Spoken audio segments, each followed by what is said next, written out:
এতিয়া আমি মন্দিৰলৈ যাম, তো তাৰ কাৰণে পুৰা ৰেডি হৈ গ'লোঁ। তো বলক এতিয়া মন্দিৰলৈ যাওঁ। কালী মন্দিৰ পালোঁ আমি।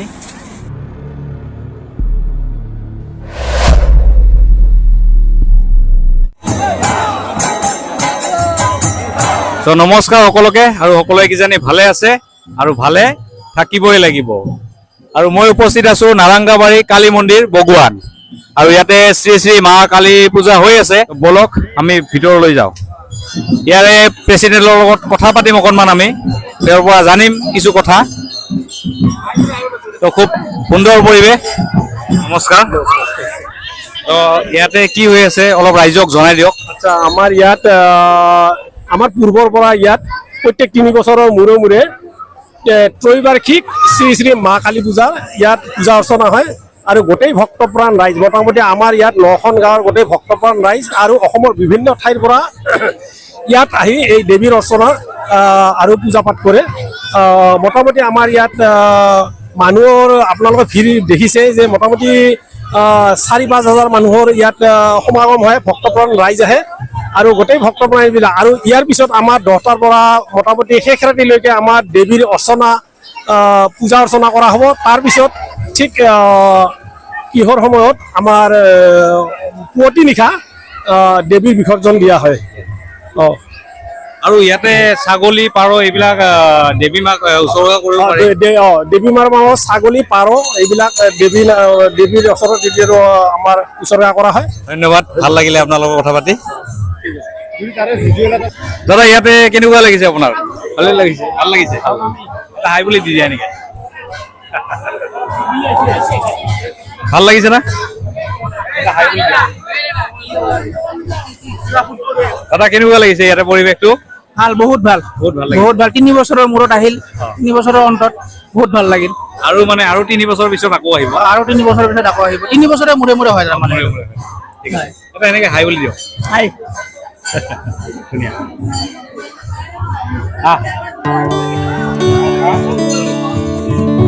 কেনেকুৱা লাগিছে ইয়াতে? মজা। মজা, এটা হাই বুলি দিয়া এনেকে। হাই বোলে।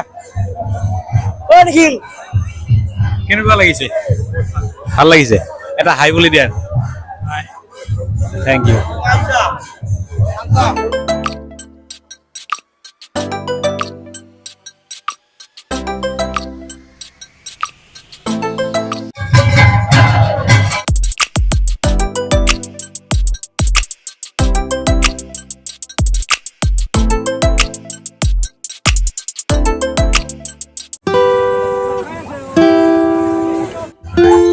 আৰু এইফালে পঠা ছাগলী যোনে যোনে দিব, তো তেওঁলোকে এইফালে বহি আছে, আৰু লগতে পাৰ চৰাই দিয়াসকলো এইফালে বহি আছে, আৰু সেইফালেও বহি আছে। তো অলপ পিছতেই দেৱী মাক উৎসৰ্গা কৰিব এওঁলোকৰ, যিখিনি লৈ আহিছে আৰু যিসকলে লৈ আহিছে।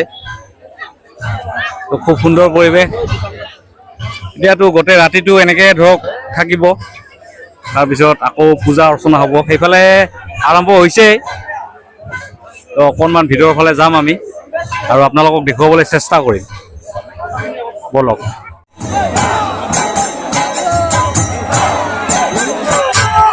আৰু অলপ পিছতে মাক ঢাপলৈ উঠাব।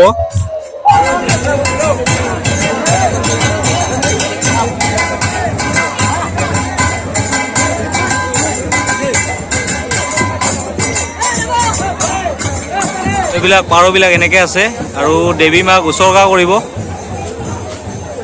আৰু লগতে এই ছাগলীবিলাক দেৱী মাৰ নামত উৎসৰ্গা কৰিব, যিসকলে লৈ আহিছে। আমাৰ দাদাসকলে দেৱী মাৰ ওচৰত উৎসৰ্গা কৰিব, তো ফুল পিন্ধাই দিছে। আৰু এইটো হৈছে শিৱ মন্দিৰ, তো ইয়াতেও অলপ ভক্তি ল'ম আমি।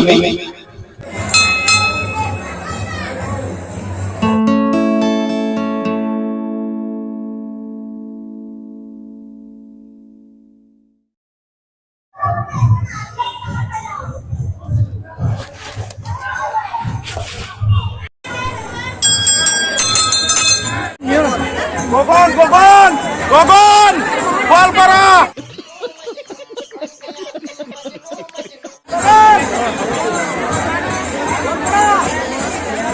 নগন গোৱালপাৰা প্ৰেমানন্দ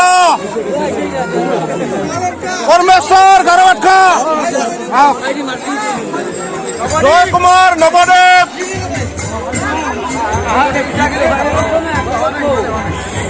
দাদাসকলে ইয়াতে বহি পেলাই কিবা কিবি ব্যস্ততাত আছে। চ' মই অকণমান জানিব খোজো তেওঁলোকৰ পৰা কিছু কথা। তো দাদা নমস্কাৰ, অকণমান ৰাইজক জনাই দিয়ক। এইখন আমাৰ নাৰাংগাবাৰী বগুৱান যোগী সমাজৰ নাৰাংগাবাৰী গাঁৱৰ কালী মন্দিৰৰ কালী পূজা হয়।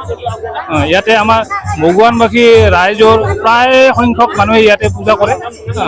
লগতে ইয়াৰ গোৱালপাৰা জিলা তথা অসমৰ বিভিন্ন প্ৰান্তৰ পৰা মানুহ ইয়াতে আহি কিবা ভাল ফল পায় কাৰণে ইয়াতে পূজা কৰে আৰু নিশ্চয় ভাল ফলো পায়।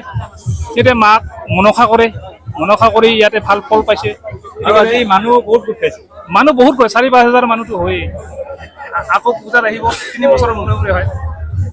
তো ইয়াতে কাৰ্যালয়ত থকা দাদাসকলৰ লগত অলপমান কথা পাতোঁ। তো দাদা নমস্কাৰ, ইয়াৰে পৰিৱেশটো খুবেই ভাল লাগিছে। তো আপুনি অলপমান ৰাইজক কৈ দিয়ক। পূজাৰীৰ সংখ্যা হৈছে 700।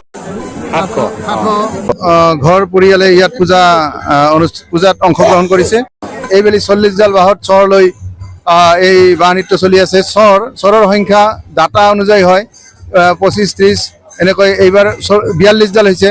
অহা বছৰ হয়তো আকৌ ডাটা ওলালে হয়তো 50-60 এনেকুৱাও হ'ব পাৰে। গতিকে বাঁহ নৃত্যটো আমাৰ পৰম্পৰাগতভাৱে চলি অহা এই কালী মন্দিৰ আমাৰ প্ৰায় 300 বছৰৰো অধিক বুলি আমি পাইছোঁ। এই 300 বছৰ ধৰি এই একেধৰণেই আমাৰ এই পূজা অনুষ্ঠিত হৈ আহিছে আৰু কোনেও ইয়াৰ পৰা আঁতৰি যোৱা নাই। বৰং ইয়াৰ মা কালীৰ যি মহিমা, মানে পূজাৰীসকলে যি দূৰণিৰ পৰা অকল ভগৱানৰ নহয়, ভগৱানৰ বাহিৰৰ অন্য জিলাৰ পৰাও বহু পূজাৰী ইয়ালৈ আহে এই সময়ত। আৰু 3 বছৰৰ মূৰে মূৰে হোৱা কাৰণে হয়তো ইয়াৰ আকৰ্ষণ অধিক বৃদ্ধি হৈছে। আৰু প্ৰতি বছৰে এনেকুৱা বতৰ খুব সুন্দৰ হৈ থাকে, খুব গৰমো নহয়, খুব ঠাণ্ডাও নহয়। সকলোৱে উৎসাহ উদ্দীপনাৰে ইয়াত অংশগ্ৰহণ কৰে। এইখিনিয়ে আৰু। ধন্যবাদ দাদা, তো ভাল লাগিলে আপোনাৰ লগত কথা পাতি।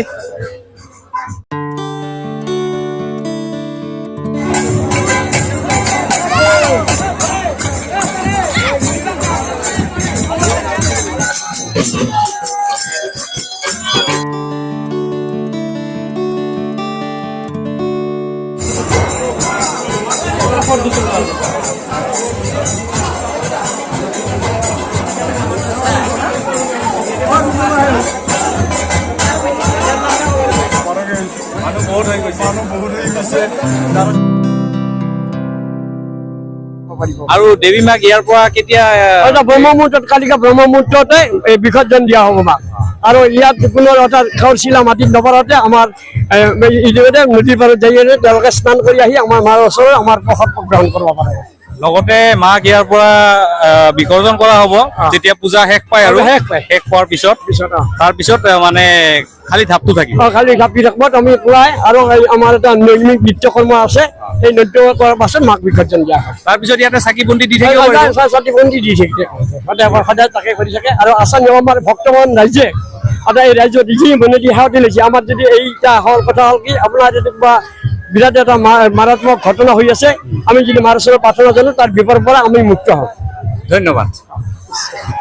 মানুহবিলাক ইয়াতে ধুনীয়াকৈ বহি পেলাই চাই আছে। তো সুন্দৰ পৰিৱেশ। আৰু দেৱী মা ঢাপত উঠিলে অলপ আগতে।